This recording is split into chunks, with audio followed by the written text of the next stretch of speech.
उसकी दुनिया हिला दी। हर दिन वो जो दवाई थी उस पर उसकी माँ का नाम लिखा था। उसे यह देखकर शक हुआ, लेकिन उसने अपनी माँ से कुछ नहीं कहा। जब माँ दवाई लाती तो लड़की उसे मुंह में डालती, लेकिन माँ के जाते ही उसे चुपचाप बाहर निकाल देती। उसे समझ नहीं आ रहा था कि ये दवाई असल में किस लिए दी जा रही है। लड़की बचपन से ही डायबिटीज और पैरों की पैरालिसिस से जूझ रही थी, इसलिए अजीबोगरीब दवाइयां खाना। लेकिन जब उसने असली किंग और बचाया गया है तो उसे और भी ज्यादा शक होने लगा। उसने ठान लिया कि अब वो इस दवाई की असलियत पता लगाएगी। रात को जब माँ सो गई तो लड़की चुपके से अपने कंप्यूटर पर दवाई का नाम सर्च करने लगी, लेकिन उसे झटका तब लगा जब उसे पता चला कि घर का इंटरनेट बंद कर दिया गया है। अगले दिन जब माँ बाहर पानी डाल रही थी तो लड़की ने एक फार्मेसी को फोन करके दवाई के बारे में पूछने की कोशिश की, लेकिन कॉल रिसीव करने वाला उसकी माँ का पुराना दोस्त निकला। घबराकर उसने तुरंत फोन काट दिया। फिर उसने एक अनजान फार्मेसी को फोन किया और दवाई का नाम बताया। फार्मासिस्ट ने बताया कि ये दवाई दिल की बीमारी के लिए होती है, लेकिन वो आम तौर पर लाल रंग की होती है, जबकि लड़की की दवाई हरी थी। ये सुनकर लड़की और ज्यादा परेशान हो गई। सच्चाई जानने के लिए लड़की ने माँ से कहा कि उसे फिल्म देखने जाना है। माँ ने प्यार से हाँ कह दिया। लड़की ने दवाइयाँ और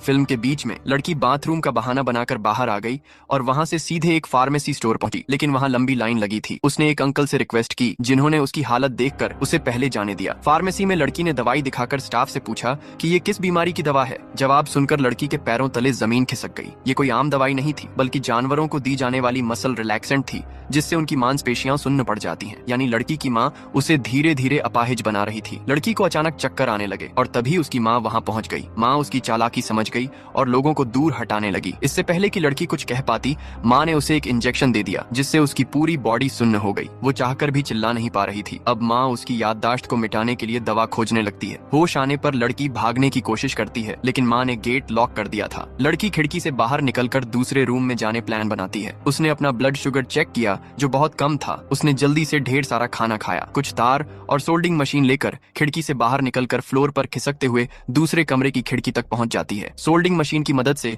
वह खिड़की पर लगे शीशे को तोड़ देती है। माँ ने उसकी स्टेयर वॉकर का कनेक्शन भी काट दिया था। वॉकर का बैलेंस बिगड़ जाता है और वो सीढ़ियों से नीचे गिर जाती है। वो किसी तरह घर से बाहर निकल जाती है, लेकिन एक ट्रक से टकराने वाली थी। तभी ड्राइवर ने ट्रक रोक दिया। लड़की ड्राइवर से उसे बचाने को कहती है। माँ को आता देख ड्राइवर उसे छुपा देता है। माँ उसके गले में इंजेक्शन देकर बेहोश कर देती है और लड़की को वापस घर लाती है। जब लड़की की आंखें खुली तो वो अपने ही घर के बेसमेंट में थी, लेकिन ये कोई आम बेसमेंट नहीं था, बल्कि एक एक्सपेरिमेंट लैब जैसा लग रहा था। वहाँ कई सारे साइंटिफिक इक्विपमेंट रखे थे। तभी उसकी नजर एक टेबल पर पड़ी, जहाँ कुछ डॉक्यूमेंट्स रखे थे। उसने एक लिफाफा के अंदर स्टैनफोर्ड यूनिवर्सिटी का एडमिशन लेटर देखकर हैरान हो गई। अब उसे समझ आया कि माँ उसे क्यों खतों से दूर रखती थी। माँ कभी नहीं चाहती थी कि वो दुनिया देखे। लड़की की आंखों में गुस्सा और दर्द भर आया। उसने आगे के डॉक्यूमेंट्स देखे और जो सच्चाई सामने आई वो और भी भयानक थी। एक फोटो में वो खुद थी, लेकिन पूरी तरह से हेल्दी, यानी वो बचपन से अपाहिज नहीं थी। फिर उसे एक डेथ सर्टिफिकेट मिला उसके ही नाम का, जिसमें लिखा था कि वो जन्म के 2 घंटे बाद ही मर गई थी। उसे याद आया कि वहीं पास में एक गुमशुदगी का पोस्टर भी था, जिसमें एक नवजात बच्ची की तलाश की जा रही थी और